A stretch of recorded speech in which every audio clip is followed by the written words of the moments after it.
قلب کی صفائی ختم ہو چکی تھی. ایسے ماحول میں جب ہم تاریخ کا ایک ورق الٹتے ہیں تو ایک انسان ہم کو ایسا بھی ملتا ہے کہ جہاں نوجوانوں کے قدم بہک رہے تھے، جہاں نوجوان دور ہوتا چلا جا رہا تھا، جہاں نوجوان کی زندگی کے مقدس اور پاکیزہ صبح و شام کے ماحول خراب ہوتے چلے جا رہے تھے، وہیں پر ایک نوجوان کی تاریخ ہمیں ایسی بھی مل رہی ہے کہ اس نوجوان کی تاریخ کا جائزہ لیا جاتا ہے تو جہاد کے میدان میں بہت بڑا بہادر دکھائی دیتا ہے، تقوی کے میدان میں بہت بڑا متقی دکھائی دیتا ہے، عبادت و ریاضت کے میدان میں بہت بڑا زاہد دکھائی دیتا ہے. ایک نوجوان ہے جو روزہ رہ رہا ہے، شام کا وقت ہوتا ہے تو افطاری کر لیتا ہے، رات بھر وہ رب کی عبادت کرتا رہتا ہے، اور جب دن کا اجالا پھیلتا ہے تو دن کے اجالے میں روزہ رہ کر کے اپنے معبود کی یاد کر رہا ہے. ایسا نوجوان ہمیں تاریخ کے صفحہ پر مل رہا ہے. وہ نوجوان ایک مرتبہ روزہ رکھے ہوئے دریائے دجلہ کے کنارے کنارے جا رہا ہے. شام کا وقت ہو گیا، نوجوان سوچتا ہے کہ دریا کی لہریں سامنے ہیں، افطاری کرنے کا وقت ہو گیا ہے. نوجوان نے دریا میں وضو کیا، وضو کرنے کے بعد سوچ رہا ہے کہ چند قطرے پانی سے وضو افطاری کر لو کہ تب تک پانی کی سطح پر ایک پھل دکھائی دیا. اس پھل کو نوجوان بڑھا اور اٹھا لیا. اٹھانے کے بعد نوجوان سوچتا ہے یہ مباح چیز ہے، لاؤ اسی سے افطاری کر لوں. نوجوان نے افطاری کر لیا.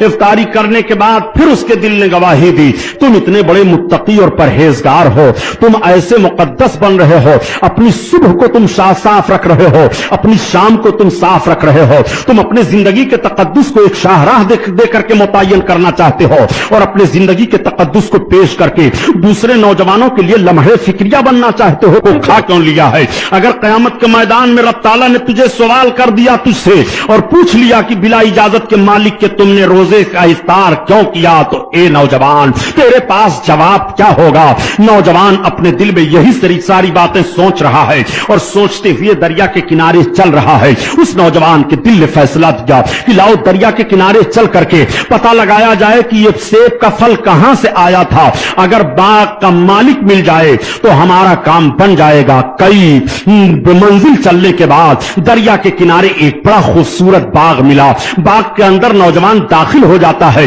نوجوان نے دیکھا کہ درخت کی کچھ شاخیں ایسی ہیں جو دریا کی طرف لٹکی ہوئی ہیں. نوجوان نے اندازہ لگا لیا بس کرو انہی درختوں میں سے کسی درخت کا پھل ٹوٹ کر کے دریا میں گرا ہے اور دریا کی لہروں نے اسے وہاں تک پہنچا دیا. اندر داخل ہوا، تمام باغبان ملتے رہے، پوچھتا رہا اس باغ کا مالک کون ہے. ہر باغبان نے کہا، ہر کام کرنے والے نے بتایا چلے جاؤ محل کے پاس جو ایک کٹیا چھوٹی سی دکھائی دے رہی ہے اسی جھوپڑے میں اس باغ کا شیخ بیٹھا ہوا ہے. نوجوان کے قدم آگے بڑھے، نوجوان محل کے قریب گیا. بڑا خوبصورت محل ہے مگر محل میں وہ بزرگ نہیں رہ رہے ہیں. بزرگ اپنے لیے ایک کٹی بنائے ہوئے ہیں، اس کٹی میں مصلی بچھا ہوا ہے. جیسے نظر پڑی تو دیکھتے کیا ہیں کہ شیخ عبادت میں مشغول ہیں. جب نماز سے فارغ ہوئے تو نوجوان نے سلام کیا، سلام کا جواب دیا بزرگ نے اور جواب دینے کے بعد پوچھا نوجوان کیسے آئے ہو؟ ولی را ولی میں شناست، نگاہ پڑی کی پہچان گئے شیخ. آنے والا نوجوان کیسا ہے؟ نوجوان نے کہا حضور مجھ سے ایک غلطی ہو گئی ہے، میں اپنی اس غلطی کی معافی کے لیے آپ کے پاس آیا ہوں. میں روزہ سے تھا دن بھر اور بغیر اجازت کے آپ کے باغ کا ایک درخت کا کوئی سیب ٹوٹ کر کے دریا میں گرا تھا، وہی ندی میں دریا میں بہتا ہوا جا رہا تھا. میں نے اسے استعمال کر لیا ہے. آپ کی اجازت نہیں تھی، اجازت آپ دے دیں تاکہ اس میں میرے لیے کوئی قباحت نہ رہے. یوں تو میں نے مباح سمجھ کر کے اس چیز کو استعمال کیا تھا، لیکن حضور میں قلب و روح کی صفائی کے منافی اس بات کو سمجھتا ہوں، آپ ہمیں معاف کر دیجئے.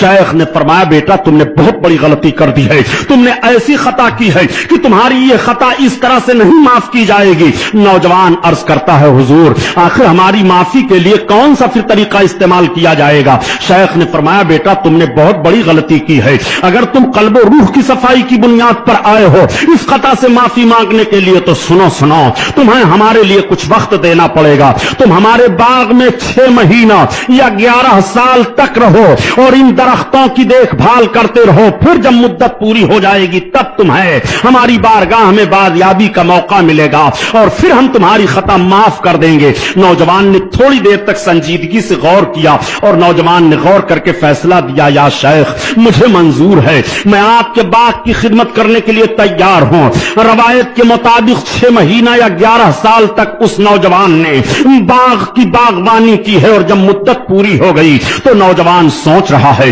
لاؤ شیخ کی خدمت میں حاضر ہو کر کے میں اپنے اس خطا کی معافی مانگ لوں. نوجوان کی عبادت کو شیخ نے دیکھا ہے, شیخ کی عبادت اور ریاضت کو نوجوان نے دیکھا ہے. دونوں کی عبادت اور ریاضت اور حرکتوں کو دیکھتے رہے.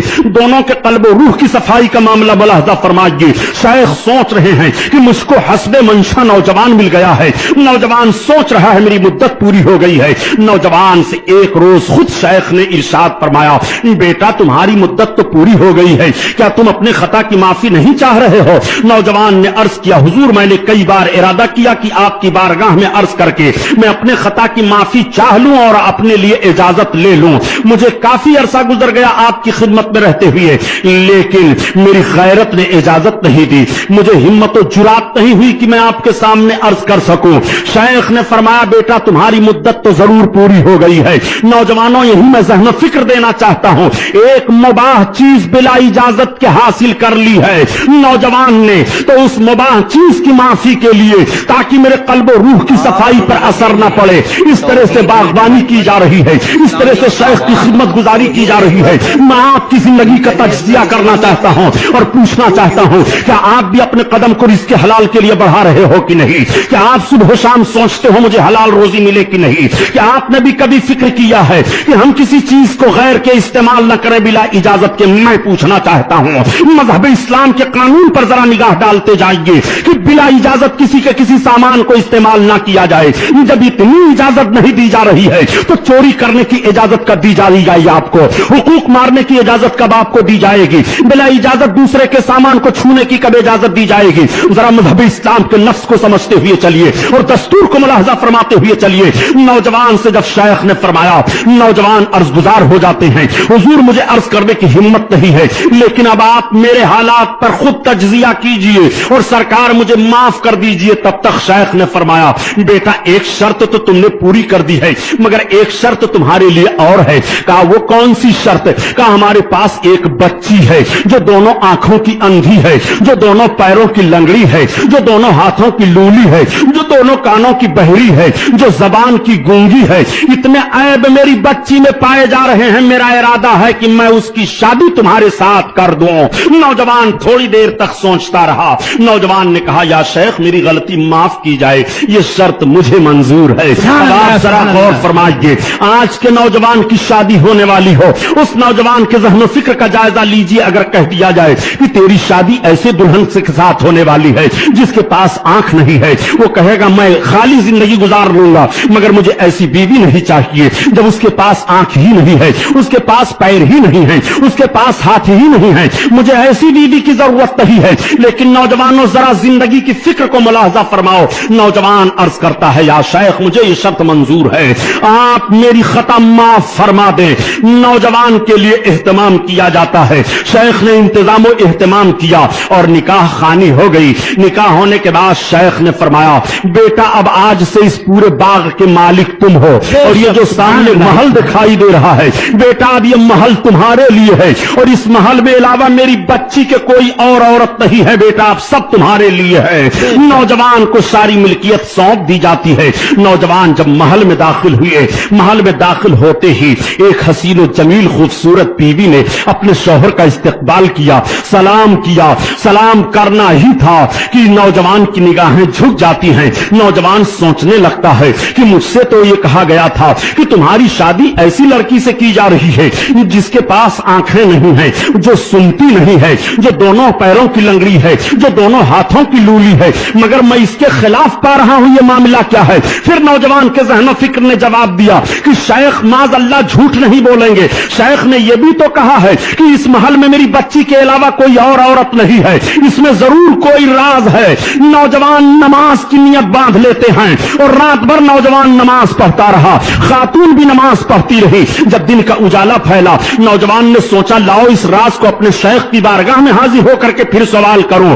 جیسے ہی نوجوان شیخ کی بارگاہ میں حاضر ہوئے تو شیخ کی نگاہ نے تاڑ لیا کہ نوجوان کی جستجو کچھ اور ہے. شیخ نے فرمایا بیٹا کیا معاملہ ہے؟ نوجوان نے عرض کیا حضور شادی کا مطلب سمجھ میں نہیں آیا. آپ نے فرمایا بیٹا تم نے مطلب نہیں سمجھا,